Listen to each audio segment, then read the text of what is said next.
Gente, Brasil das Gerais, hoje é Dia Mundial do Planeta. Nós estamos fazendo uma reflexão. Tomara que você esteja participando com a gente. Se quiser participar mais, os nossos contatos estão todos aí na sua tela.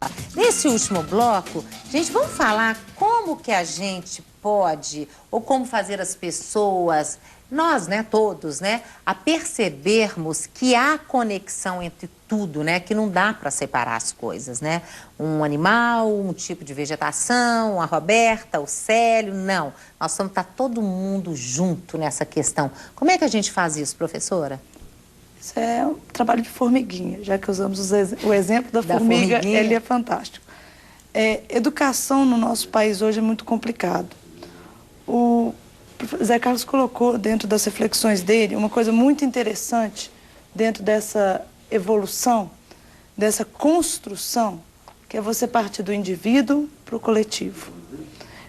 O que eu vejo dentro dos inúmeros cursos hoje, que a gente tem uma indústria de conhecimento.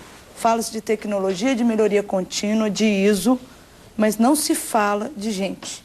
E a mola são as pessoas. Assim. Quando você me pergunta como é que esse processo de educação, eu sempre parto do seguinte princípio. Alguns têm condições de ver mais à frente. Então, você, por obrigação, se você está mais à frente, você tem que criar caminhos para que aquelas pessoas consigam trilhar e chegar no seu raciocínio.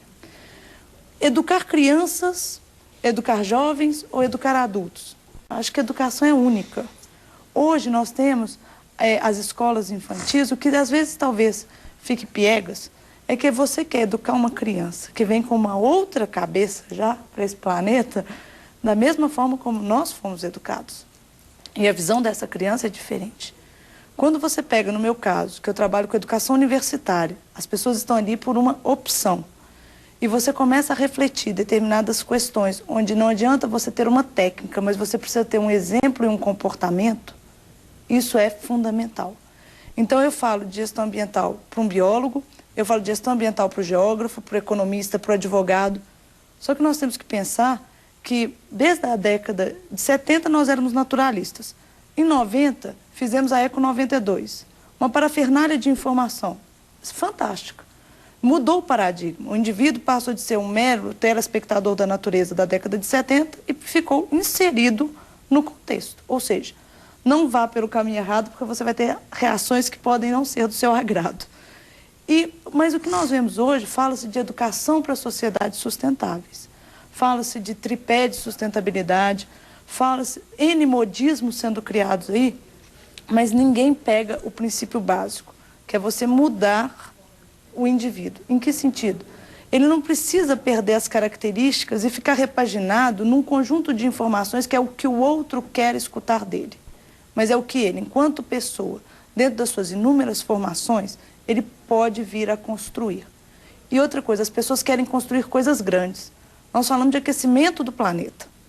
Mas nós não falamos, por exemplo, de um problema extremamente simples, como é ter casas adequadas que não estejam em encostas. Nós temos políticas e acordos internacionais fabulosos. Nós temos políticas públicas, mas e as ações públicas? Pois é, né? Mas o que eu quero dizer é o seguinte, nós temos políticas, nós temos acordos, mas dentro do aspecto macro, do global, está tudo muito bem definido. O que está difícil é colocar na escala micro, porque na escala micro não é o outro vai fazer, é o que eu posso fazer. No dia a dia. No dia a dia. Então, por exemplo, eu, Fernanda, no dia a dia, eu sou formada em biologia e desenvolvi minha profissão toda na área ambiental. Então, uma das primeiras coisas que eu sempre falo com as pessoas que me procuram, que não são só alunos, é o seguinte, você não vai mudar o mundo, mas você pode dar uma contribuição que, junto com outros tantos que pensem como você e têm uma personalidade de mudança, você pode construir uma situação que fique melhor para muitos.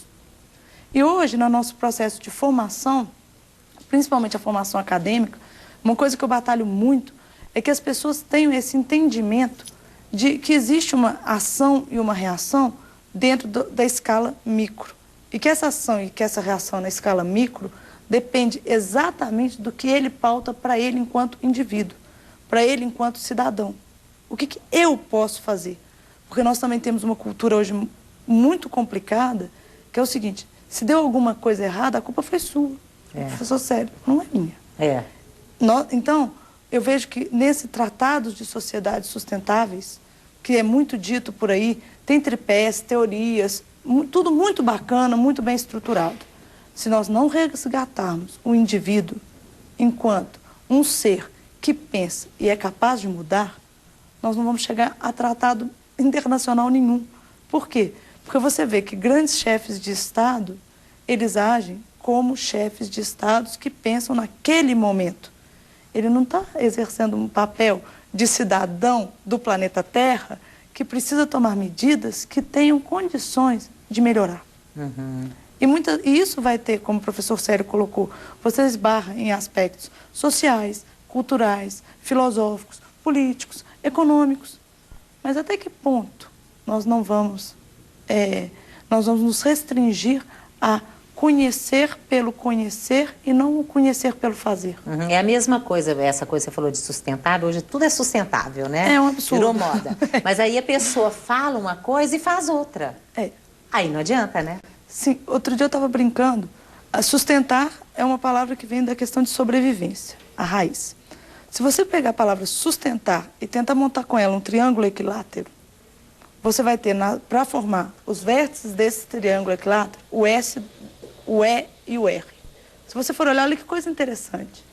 Sustentar, onde você tem o S, o U, o S, o T, o E, o N, o T, o A e o R, você tem a palavra ser.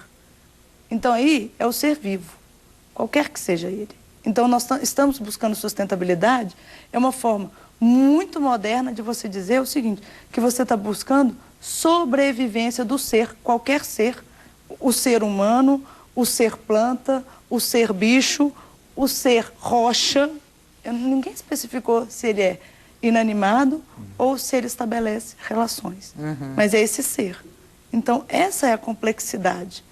Se nós não pautarmos, né, aí tem as bases filosóficas, nós temos as diferentes culturas, todas privilegiam muito o ser, mas hoje não dá um posicionamento e uma condição para que aquele ser tenha a condição de conviver. Porque só aí você vai viver novas situações e criar um novo modelo, que pode ser a chamada sociedade sustentável.